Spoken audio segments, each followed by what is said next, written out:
Salut les investisseurs, dans cette vidéo on va mettre à jour le screener croissance à prix raisonnable pour l'Allemagne. Abonnez-vous à la chaîne si ce n'est pas déjà fait. On commence tout de suite avec les paramètres du screener pour ce screener d'avril 2025. Comme d'habitude, on exclut quelques industries dans lesquelles je n'investis pas, l'immobilier, assurance, banque, automobile, etc. Si vous voulez les inclure dans votre sélection, libre à vous. On va se mettre sur les sociétés qui se négocient en Allemagne, qui sont allemandes et qui se cotent sur la Deutsche Börse.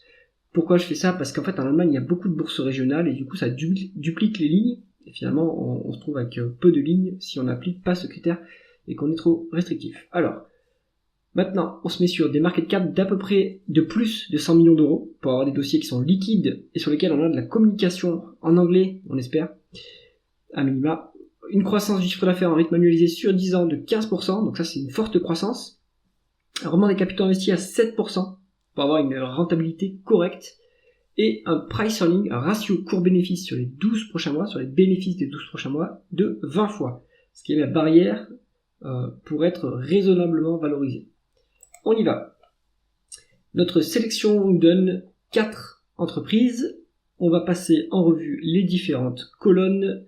On a le symbole de la cotation boursière, donc sur la place boursière, le nom de l'entreprise, l'industrie dans laquelle elle opère, la capitalisation boursière en dollars parce que dans cet écran on l'a pas en euros, la croissance du chiffre d'affaires en rythme annualisé sur 5 ans et sur 10 ans, plusieurs critères de valorisation, donc 2 critères sur les 12 derniers mois, valeur entreprise sur EBITDA, d'ailleurs on peut mettre le price to free cash flow ici, hop, valeur entreprise sur EBITDA, ratio court bénéfice, ratio court free cash flow. On a aussi la valorisation sur les 12 prochains mois, sur les bénéfices des 12 prochains mois. Cette valorisation par rapport aux actifs ou actifs tangibles, on ne va pas en tenir compte ici. Le rendement des capitaux investis, l'endettement de l'entreprise, le rendement du dividende s'il y en a un, le rendement de l'actionnaire s'il y a des rachats d'actions ou de la dilution, les free cash flow par rapport au bénéfice net pour vérifier le payout ratio, c'est-à-dire le ratio de paiement du dividende par rapport au bénéfice, tout en se rappelant que le dividende est payé avec les free cash flow.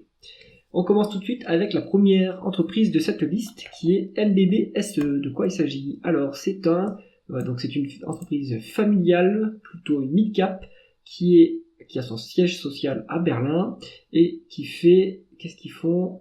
C'est dur à comprendre ce qu'ils font, mais donc ils sont plutôt dans l'industrie, Daimler-Benz Aerospace, donc voilà, c'est plutôt un conglomérat industriel.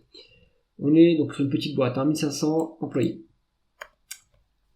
945 millions de dollars de market cap, une croissance du chiffre d'affaires en rythme annualisé sur 5 ans de 12,6%, 16,4% en rythme annualisé sur 10 ans, donc ça a un peu faibli, mais pas tant que ça finalement, la croissance reste assez forte.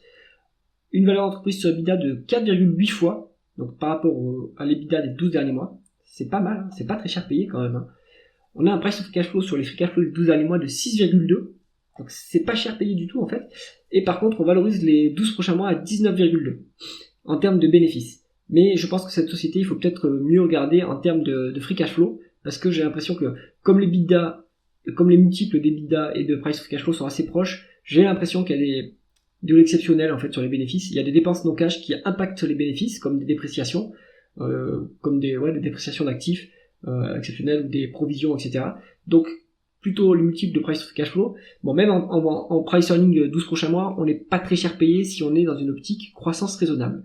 Et puis la croissance est là. On a vraiment un capital investi qui est correct, à 7%. C'est rien d'exceptionnel, mais c'est convenable à ce niveau. On est cash net en plus, donc ça c'est bien. 0,65% de rendement du dividende, 4,5% en rendement actionnaire. Donc il y a des rachats d'actions assez massifs sur cette société. Le payout ratio est calculé à 14,3% avec des free cash flow qui sont bien plus élevés que les bénéfices nets.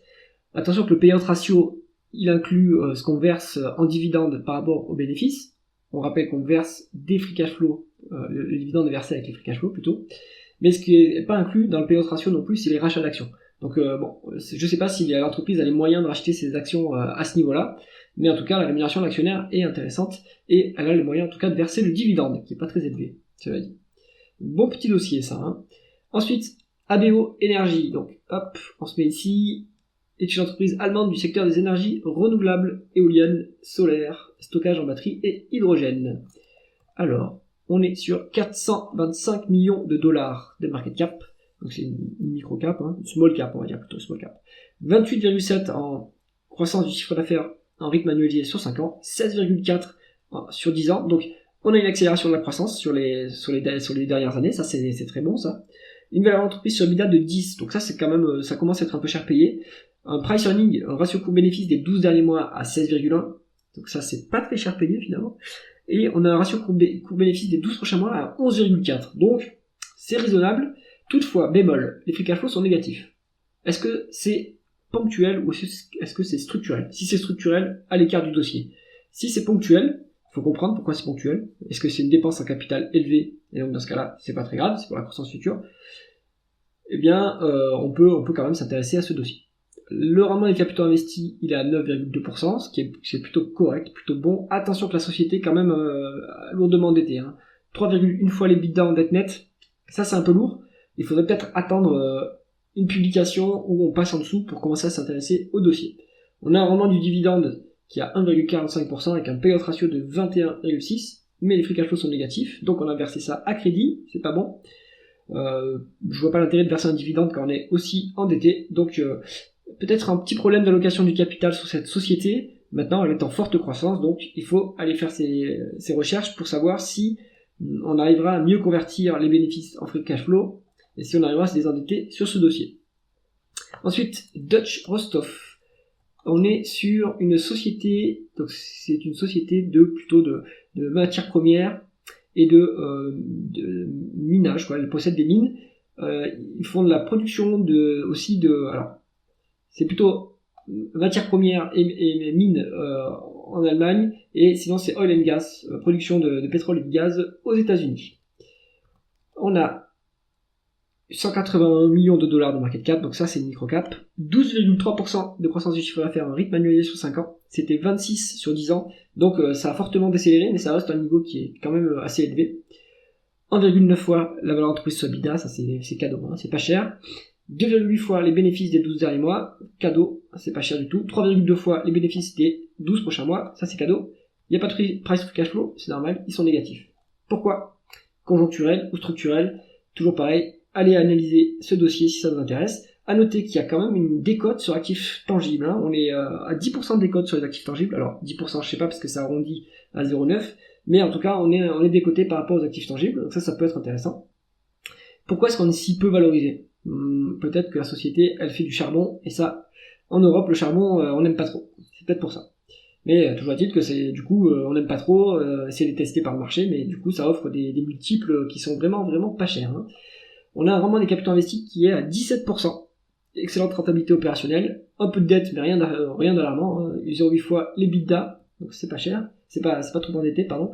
5,5% de rendement du dividende, donc ça c'est élevé, avec 9% de rendement de l'actionnaire. Donc on a une bonne rentabilité actionnariale, mais on n'a pas les moyens puisque on a des free cash flow négatifs. Donc si c'est ponctuel, c'est pas grave, mais si on a 2, 3, 4 années de free cash flow négatif en continuant à verser un dividende, ça va pas le faire.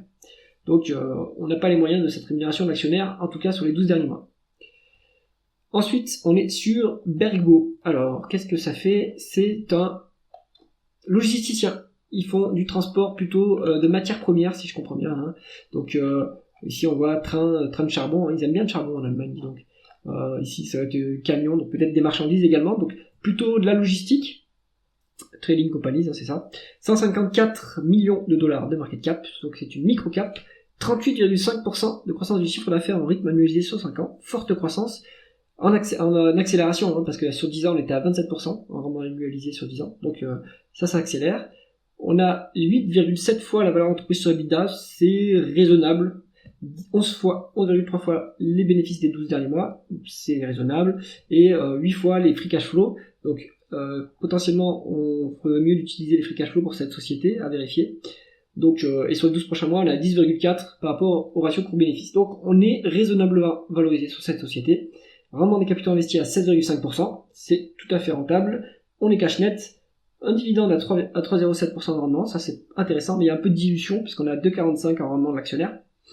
Le payout ratio il est à 27,6%, ce qui est pas très élevé, avec des free cash flow plus élevés que les bénéfices nets. Donc, on aurait les moyens à minima de racheter des actions pour compenser la dilution, et même augmenter le dividende. Non, peut-être un peu radin, mais peut-être qu'ils réinvestissent dans la croissance également. Donc ça, c'est à voir dans l'allocation, la politique d'allocation du capital du management. Qu'est-ce qu'on garde dans cette liste assez courte finalement? On peut tout. Est-ce qu'on peut tout garder? Alors, ABO Énergie, là, je pense que c'est trop endetté, donc plutôt à l'écart.